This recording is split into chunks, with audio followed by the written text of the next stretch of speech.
Over యాక్షన్కి పరాకాష్ట అన్నమాట. గురుపత్వంత్ సింగ్ పన్ను ఎవడైతే అమెరికా సిఐఏతో పాటుగా ఎఫ్బిఐ వీళ్ళందరూ కలిపి నడిపినటువంటి ఒక రాక్షసుడు లేదా ఒక జోకర్గాడు అనాలి. ఎందుకంటే ఇది పీకింది ఏం లేదు, కానీ ఇలాంటి మత ఉన్మాద శక్తులందరినీ పోగేసి పాకిస్తాన్ తరపున పనిచేస్తుంటాడు. లేదంటే పాకిస్తాన్ వాళ్ళతో కూడా జట్టుగట్టి భారత్ని ముక్కలు చేయాలన్నటువంటి ఖలిస్తానీ ఉద్యమాన్ని ప్రోత్సహిస్తుంటాడు.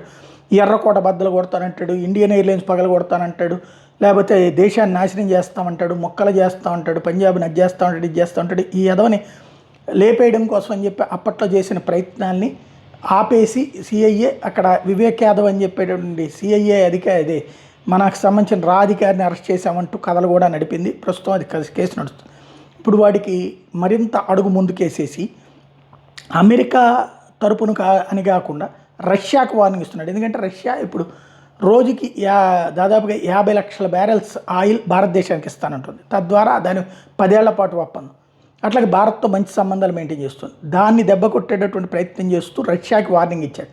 దాంతో రష్యన్ మీడియా వీడిని ఒక జోకర్ అంటూ ఫోకస్ చేయడం మిగిలింది. సిఐఏ ఫ్రాక్సీ గాడు వచ్చి ఇప్పుడు రష్యా సంబంధాలు చెడగొట్టేటందుకు కుట్రలు చేస్తున్నాడు, ఇట్లాంటి వాళ్ళు దరిద్రులు ఉన్నారన్నటువంటి విషయాన్ని రష్యన్ మీడియా చెప్తుంది. భారత మీడియా మాత్రం పట్టించుకోవాలి.